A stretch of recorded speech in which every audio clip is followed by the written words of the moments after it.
you awake? I thought I heard you get up. Yeah, I'm awake. Sorry, I just can't sleep. Are you thinking about him? Yeah, a bit. Usually get back to sleep, my love. I'm fine. No, it's okay. What else is on your mind? I don't know. It seems weird, but I had one of the most vivid dreams of my life. I saw a fox on a snowy mountain, just looking confused and worried. Those eyes. I can't get those eyes out of my head. She was running in the windy snow, looking for something. Do you think it has to do with you and what's been going on? I don't know. It was just a dream, Rachel. They're not meant to make sense. A lot's happened the past couple days, that's all. Well, if you're not going to sleep anyway, you should tell me. I want to hear. All right. So, not far from her home, she followed that path to something unexpected.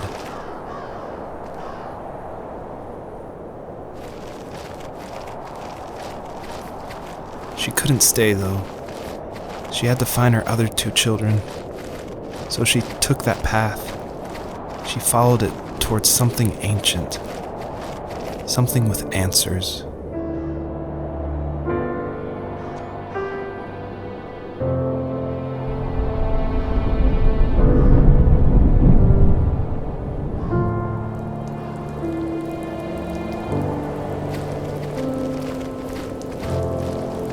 The fox looked high and low, searching for any sign of her cubs.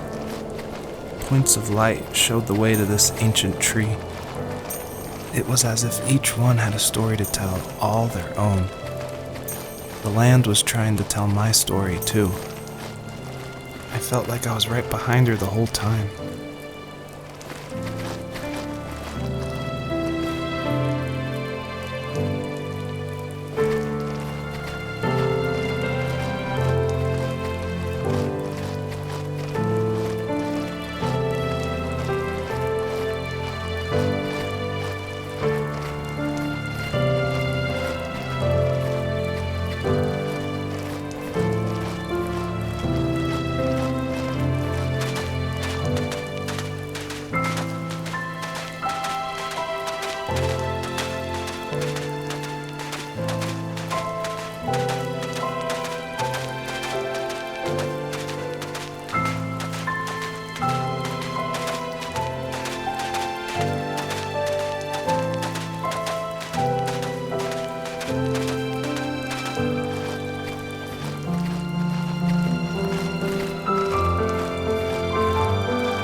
As a kid, did you ever do show and tell in your class? Yeah, I think I only did it once, when I was in the 4th grade. You know how my life was around then. I wanted to show my class what helped pass the time and distracted me, so I brought a dozen paper cranes I had made. I think I told everyone how badly I wanted to be a bird and fly, embarrassingly enough. Don't be embarrassed. Every kid wants to fly. For me, it was another toy from my dad, a wooden boat. I remember guarding it so carefully in my hands as I walked into class. When I sat down, a group of boys immediately made fun of it. They asked which trash can I found it in, or why an ugly log was my favorite toy. When I got up, I didn't even want to tell them my dad had carved it. I said it was a joke gift my friends had given me. Kids can be so cruel. Some of them are. I shouldn't have let them get to me, but it did. It's amazing we bounced back at all.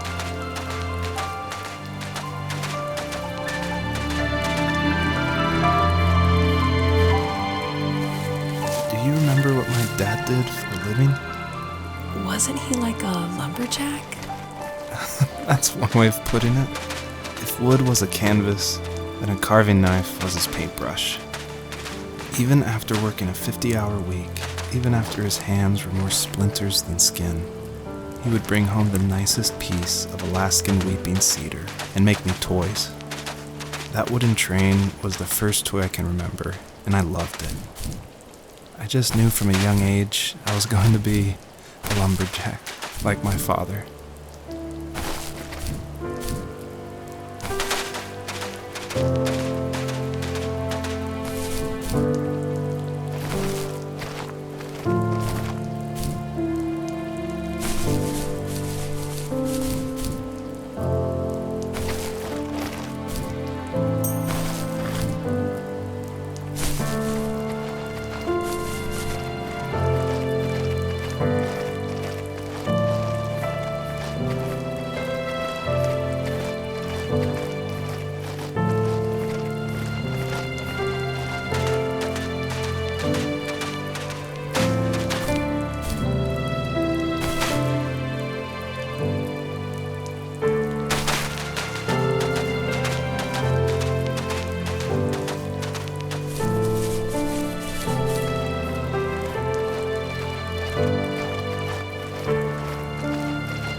Asked myself, why talk to anybody anyway?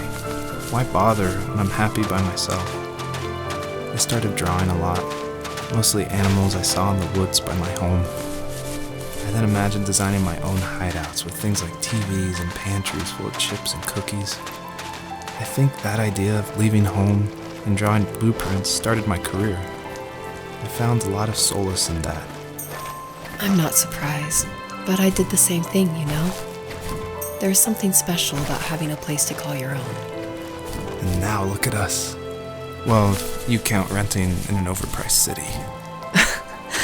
It's as close as we can get for now.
My teenage years were full of sketching, angst, and trouble. I wasn't popular or unpopular. Maybe just forgettable. I guess that gave me a sense of freedom, so I hung out with crazy kids, doing crazy things, even though I mostly just watched the chaos ensue. We did it all. Put fireworks in mailboxes, hide roadkill in people's garages, break windows of the barber shop in Anchorage. My dad was furious, but he was so busy working he couldn't do much to stop me from going out. I think being an adult means there's no one to stop you making hard decisions. He had to make a living, and he couldn't be in two places at once. Yeah, I realize that now. But at the time, I was sure he was more interested in growing his business than what was going on with me.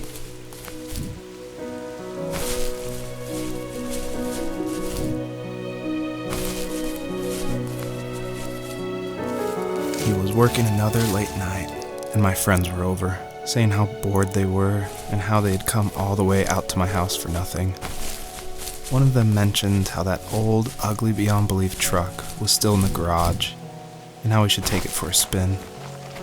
I was only 15, so I kind of fought it for a while. The next thing I knew, we were careening around the mountain path, rocks spitting onto the sides of the cliff, while my dad's cringeworthy bluegrass blared out the speakers. I drove while my friends were in the back of that yellow and purple truck, throwing beer bottles and trash at anything remotely interesting. Felt like I was soaring in the air with borrowed wings. But all good things have endings. A cop outside of Eagle River pulled us over after he saw us in a bottle rocket into someone's yard. What followed was a long night of talking to disappointed adults and feeling smaller than ever.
After he drove me home from the police station, I blew up at him, saying how I never wanted to be like him, how I was going to be someone and leave that hick icebox for good.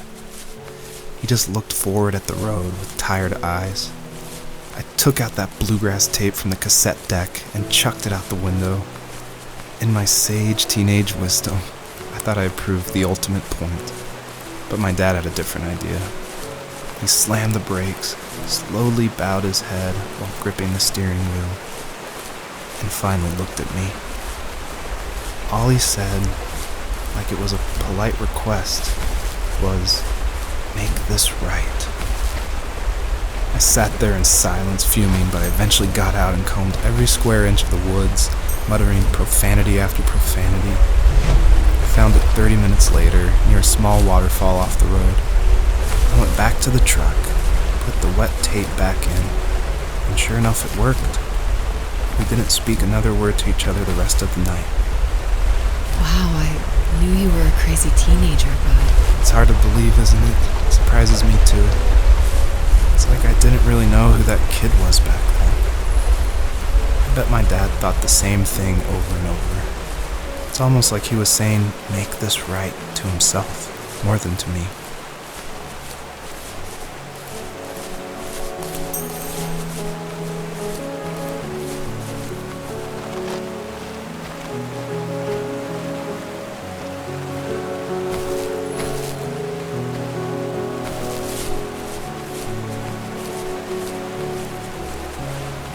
My friends would laugh about that night and talk about how crazy it was, and I laughed along, pretending it didn't bother me. But it did. I imagined my friends growing old in the bush, unable to find that thrill in those godforsaken ice fields. It's like those mountains were a literal wall, keeping me from leaving, where all I would have to look forward to are lumber yards and evening beers. I had to climb over. That was my only goal for a long time.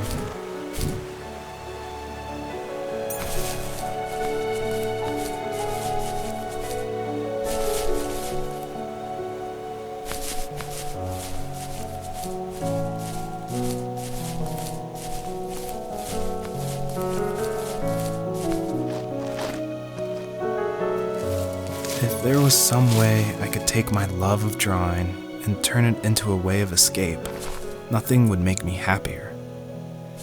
I wanted to create instead of tearing trees down. I wanted to move to the lower 48, not because I hated it there in Alaska, but I hated the idea of it. It's like all of that spite inside me had created this monster which followed me around my whole teenage years. I put so much energy into doing what others didn't expect of me. Why did I do that? There's one fact you're forgetting, though. If you didn't have that fire in you, we probably would have never met. You're absolutely right. Maybe the destination is all that matters in the end.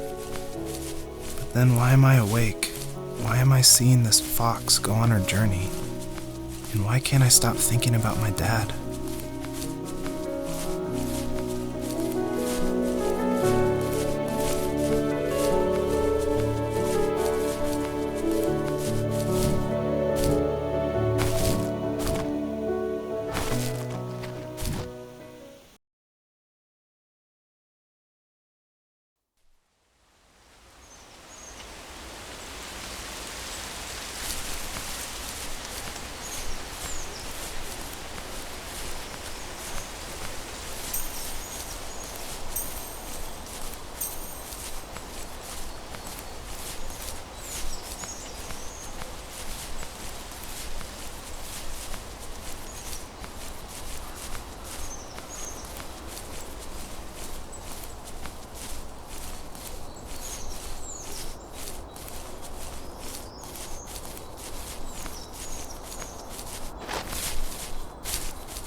Even at my most distant, at the times when I detested him the most, he kept reaching out. For a year straight, he asked me every week when we were going camping. I thought he was just dense. Eventually, to shut him up, I agreed. We carried out the worn lawn chairs from the garage and set up a cinder block campfire at the site we'd always used behind the house. We walked down the mountain path, talking in the warm sunshine we only got a couple months of the year. Those 3 obsidian rocks shimmered alongside the shore, almost like sparklers pressed against a dark window. I'll never forget that wet stone on my feet, or how those massive mountains looked even bigger in the lake's reflection. I felt small, but grateful. As the sun set, my dad found something I hadn't seen for a long time. The tree where I'd made my first carving when I was 6. I hadn't even carved it. My dad had helped me, but I still called it my tree. Something about seeing my name there made me open up, and we talked about everything that night in that old camouflage tent. I told him how much I loved sketching and design, and how it would be a dream to study architecture in Seattle. I told him how I didn't get along with my friends much anymore, but that I didn't mind being alone. He told me he was there for me, and he joked that if all he had to do was write my name on a tree to finally get me to talk, he would have left me carved logs with novels on them in front of my room every morning. I don't know why it took me that long to realize it, but it was then I knew how much he had sacrificed for me.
We were happiest underneath the evergreens.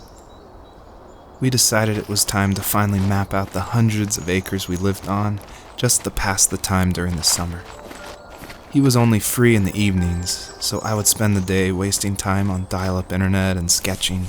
And then we would rush into the woods, pen and map in hand, before evening fell. Sometimes, the aurora borealis would cast a cold green glow on the mountainside, and we would finish our route underneath a twilight sky. Sometimes I was lonely during those summer days, but there was comfort in the routine. A lot of teenagers aren't looking for the daily grind, though. There's nothing wrong with wanting to get out, to leave your childhood home.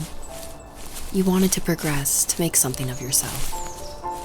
Yeah, you're right. That house. I'm sure it's the same as how I left it. But then why does it feel so different? I doubt you're the only adult to have looked back and asked that question.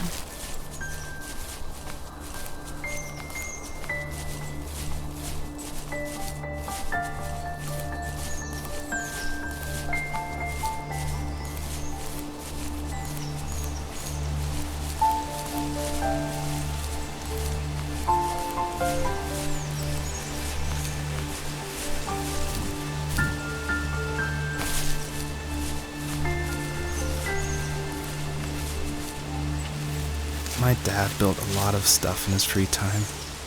If he wasn't watching fly fishing or reading Tom Clancy novels, he was carving something. He made tons of birdhouses. Not that he was into bird watching, but I think he really missed working and adding on to the home. If he couldn't afford the time to build onto our own house, he would have to settle with watching birds move into their little homes. We kept an old mattress in the bed of that ugly yellow truck, so we would drive it deep into the woods and then watch the birds fly into their houses while the sun set. Usually it was accompanied by venison jerky or cold Coke, but not a lot of talking, which is how we both liked it.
The perpetrator stood nearby, unfazed, like nothing was wrong. My dad is dead, and he's never coming back, Rachel. I can tell you these stories, but I can never reminisce with him again. He can never hold a grandchild that we'll probably never be able to have. I can never talk to him again, and I'll never be able to say I'm sorry for everything.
Good night.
Joseph, you can't go to sleep feeling like this.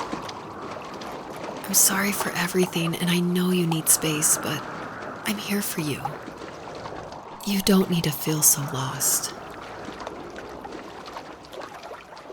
Joseph, have I ever told you what my mother was like?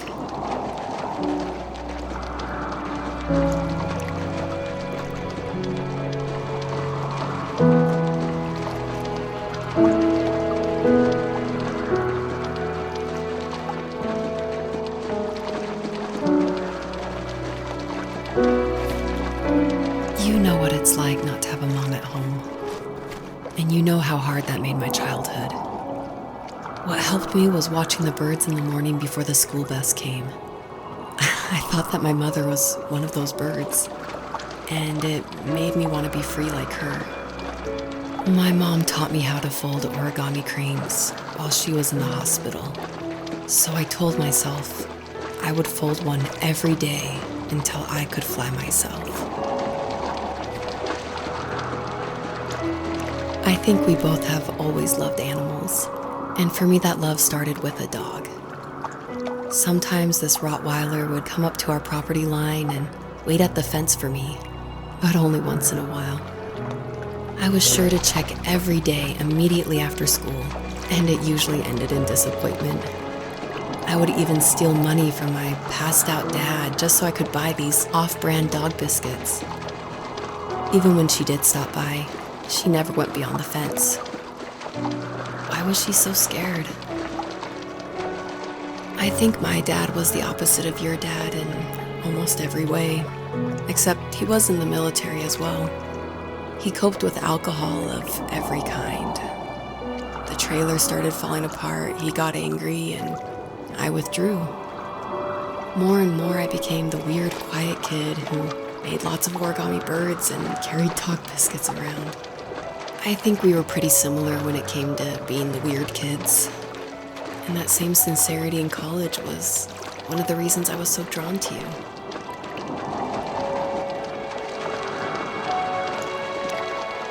Life got worse and worse. And at one point, I really didn't think I could survive another day with my soul still intact. I had no real friends, let alone neighbors, since we lived in the middle of nowhere. I should have talked to my teacher, but I was scared what he would do if he found out. As I waited for the school bus one morning, I walked around until I found something in an abandoned shed. Something I can't put into words. I summoned courage I didn't know I had, and I broke into my dad's room and found the key to the shed where he had locked my bike. I'll never forget that feeling of the wind rushing by my ears as the sun rose over fields of wheat. I was flying for the first time. I biked as far as my legs could take me until I found a house that felt friendly and that felt like home. Those strangers helped me in so many ways. And if it wasn't for them, I wouldn't have found my foster family. And if it wasn't for my parents, I wouldn't have met you.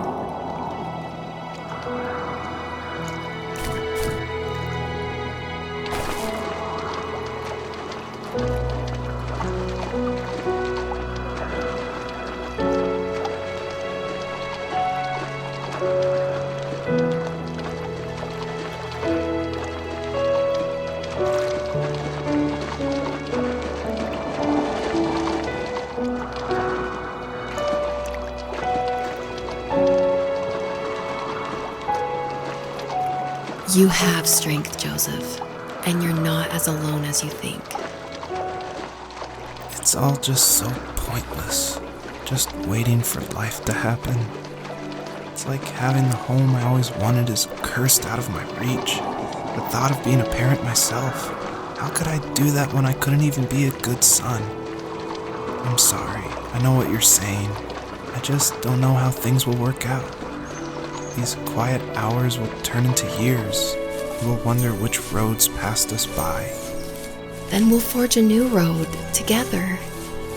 Besides, I discovered for myself that one fateful morning where any hopeful road leads to. There may be thorns and mist, but it always leads to the same thing. And what's that? Family. I'm so glad that you're part of my family, Rachel. And I'm glad you're part of mine.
fox knew her last cub would be waiting for her at the first tree. She was almost there. The rain cascaded onto the jade valley where the entrance to the tree was. Life was protected there, because that's where life began. It was now only a mother and a daughter left. Items from my life still dotted the ground as she moved closer to her destination and destiny.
At the end of high school, I felt something I hadn't felt in a long time.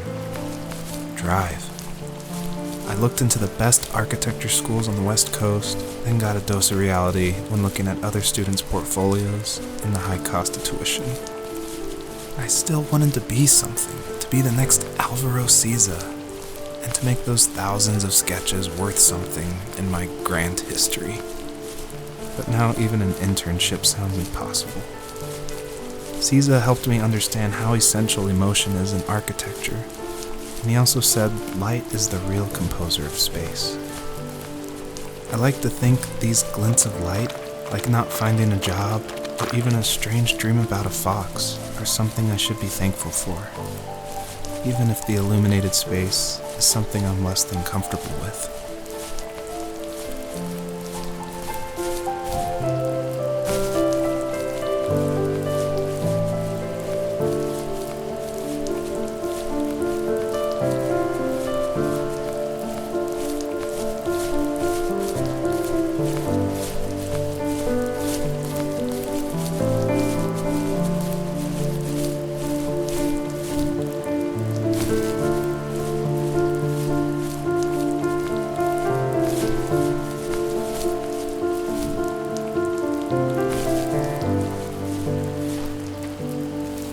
My dad was super supportive with my college plans, to a point.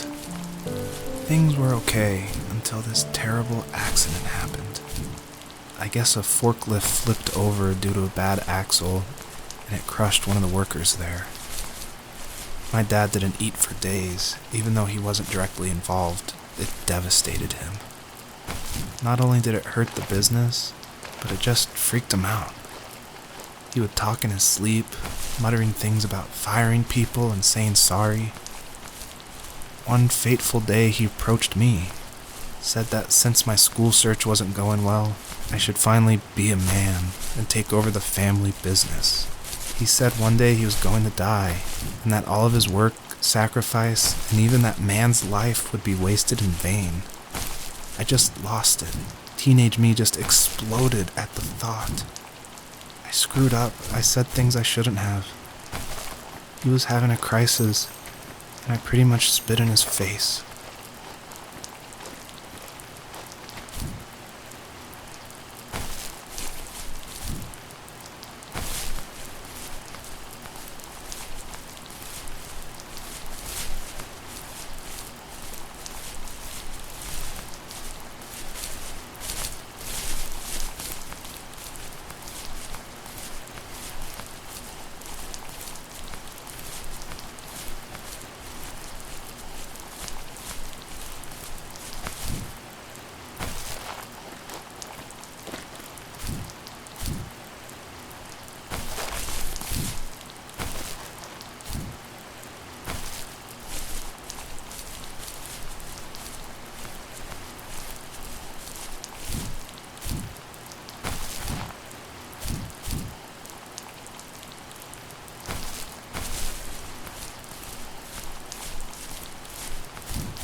Was that the last time you talked to him? No, I called on holidays, and he would call on my birthday. I guess we acted like nothing ever happened, which was stupid. Didn't want to ask about his lumberyard, and I'm sure he didn't want to ask about my job search. I never went back and visited. I think the last conversation we had was about what movies we had seen and what exactly a best boy is in the credits. I thought he would be here so much longer.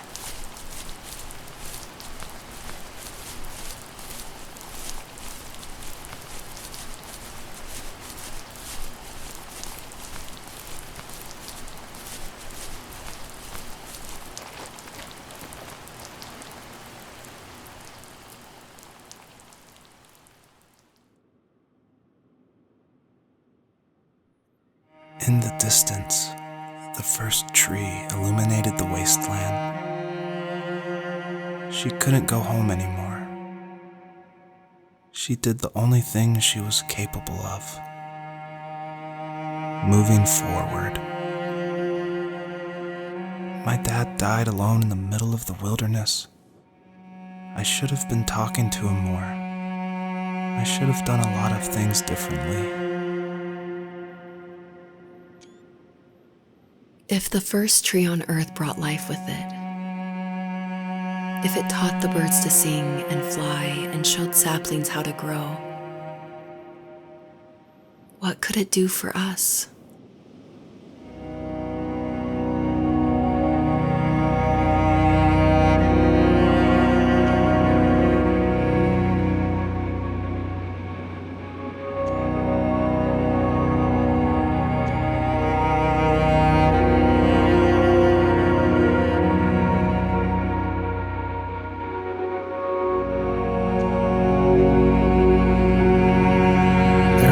I received yesterday from a name I didn't recognize, with a quote I can't stop thinking about. Death is not the opposite of life, but a part of it. More and more, I'm realizing one important truth. Each of us have our own journey to the first tree, but sometimes I'm not sure I'm ready to take that first step. You already have my love.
But I have no idea.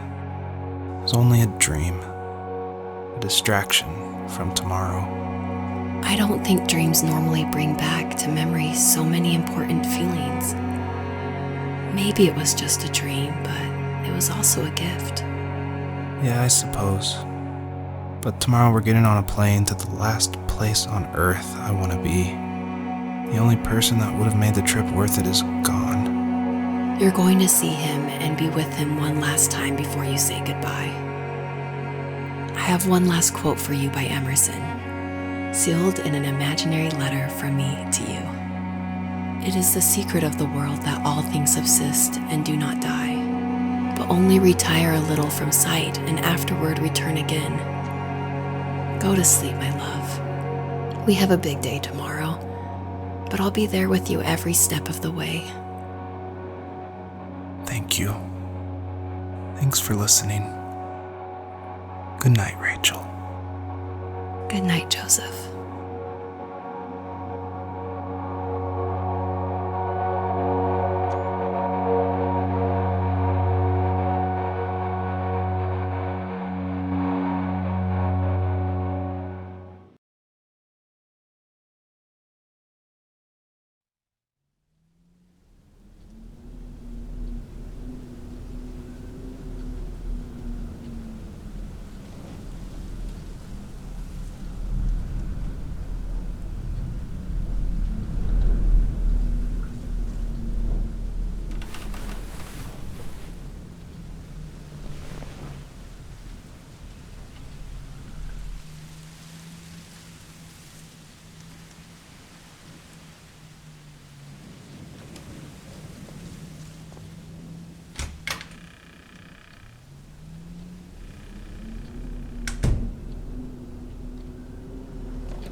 hell?